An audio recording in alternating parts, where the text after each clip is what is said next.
Trump's Jerusalem move puts U.S. Turkey on collision course.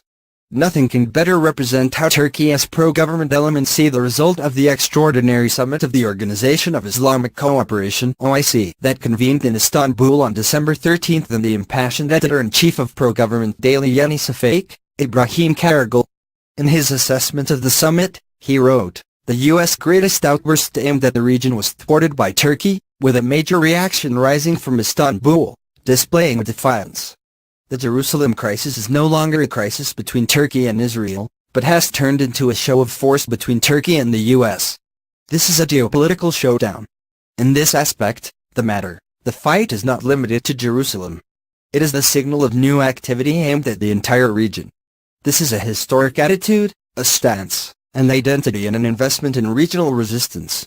The summit and the decision taken on Jerusalem is the harshest and most determined response to the U.S. and Israel's attempt to take the region hostage through the United Arab Emirates (UAE) and Saudi Arabia," Karagul added. While Karagul does not have a reputation for accuracy of his reports or analyses, he is known as one of the most passionate supporters of President Recep Tayyip Erdogan and is seen as accurately reflecting the feelings of Erdogan supporters. Karagul is not the only one who saw a stunning foreign policy success for Erdogan. Though much more reserved in their assessment, many other Turkish columnists hailed the importance of the OIC's final communiqué after the Istanbul summit. The leaders recognized East Jerusalem as Palestine's capital. These columnists also emphasized the last-minute endorsement of Saudi King Salman bin Abdulaziz Al Saud, who was not present in Istanbul but represented by a junior minister. For anybody who is knowledgeable about the Palestinian problem and Middle East politics, all such reactions show the poor quality of Turkish journalism when it comes to international politics. President Donald Trump's decision to move the U.S. Embassy to Jerusalem can be seen as a provocative foreign policy blunder or, to say the least, an ill-advised foreign policy decision. However, by itself it does not preclude a two-state solution, which, if ever reached, entails an independent Palestinian state with East Jerusalem as its capital. In this respect, no resolution speaking of East Jerusalem as the capital of a future Palestinian state is a heavy blow to U.S. policy.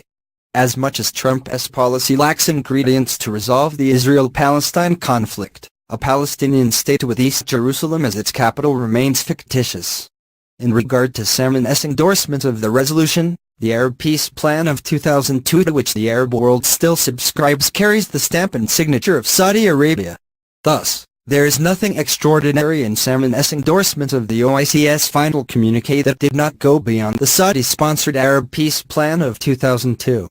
To assess the impact of the OIC's Istanbul gathering and thereby the influence of Erdogan, the level of participation could serve as a better measure. Among the 56 member states of the OIC, Syria was expelled, 16 were represented by their heads of state.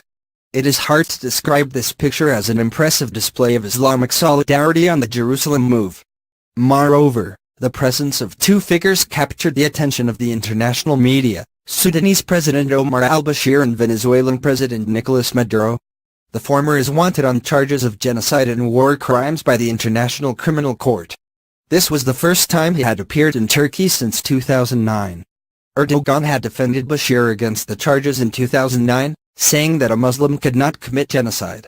Apart from the problematic presence of the Sudanese president, Maduro's presence could be seen as Erdogan snubbing the United States.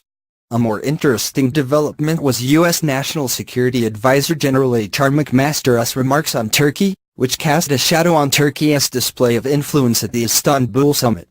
Speaking about radical Islamist ideology at a meeting in Washington with the British think tank Policy Exchange, McMaster said, "We didn't pay enough attention to how this radical Islamist ideology being advanced through charities, madrasas, Muslim schools, and other social organizations.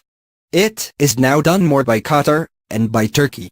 He also claimed Turkey's growing problems with the West were largely a result of the rise of the ruling Justice and Development Party. As important as the substance of what he said, it is noteworthy that those words came from McMaster, who is seen as the sober mind of the current American administration.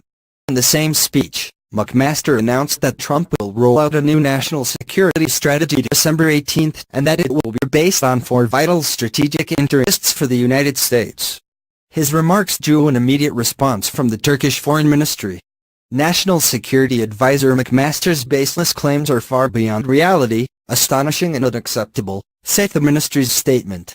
According to the pro-government Daily Sabah, the U.S. National Security Council, apparently in an attempt to do damage control and to assuage Ankara's anger, reiterated its commitment to a strategic partnership with Turkey.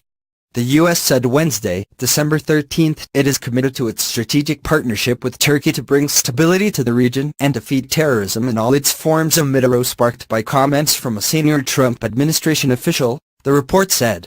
A National Security Council spokesman told Anadolu Agency on condition of anonymity, "We appreciate Turkey's efforts to increase its border security, stem the flow of foreign fighters through its territory and fight on the ground to clear the Islamic State from key towns in Syria." However, considering Turkey's performance during the OIC Istanbul summit and McMaster's recent remarks, a train crash between Ankara and Washington is more likely than the two erstwhile but estranged allies cementing their strategic partnership. Read more, http://www.al-monitor.com/pulse/originals/2017/12/turkey-usa-oic-summit-was-